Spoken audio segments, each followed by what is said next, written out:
आगामी लोकसभा निवडणुकीच्या अनुषंगानं सत्ताधारी आणि विरोधी पक्षातील सर्वच पक्ष कामाला लागलेत. दरम्यान महाविकास आघाडीत जागा वाटपाच्या घडामोडींना अधिक वेग आल्याचं चित्र आहे. अशात मराठवाड्यातील 8 जागांबाबत महाविकास आघाडीत सुरू असलेली जागा वाटपाची चर्चा अंतिम टप्प्यात आहे.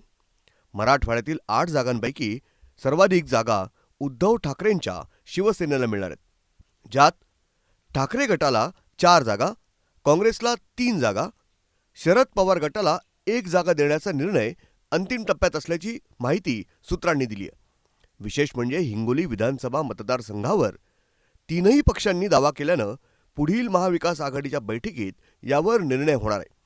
लोकसभा निवडणुकीच्या अनुषंगानं महाविकास आघाडीत जागा वाटपावरून सुरू असलेल्या चर्चेत 2019 मध्ये ज्या पक्षानं जी जागा जिंकली होती, 2024 मध्येही त्याच पक्षानं ती जागा लढवावी असं तीनही पक्षात ठरलंय.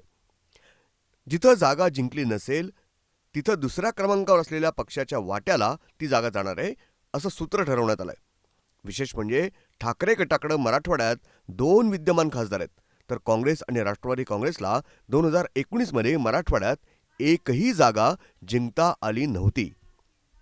ब्युरो रिपोर्ट, न्यूज डेस्क, महानगराची lifeline, metro news, Aurangabad. Chhatrapati Sambhajinagar.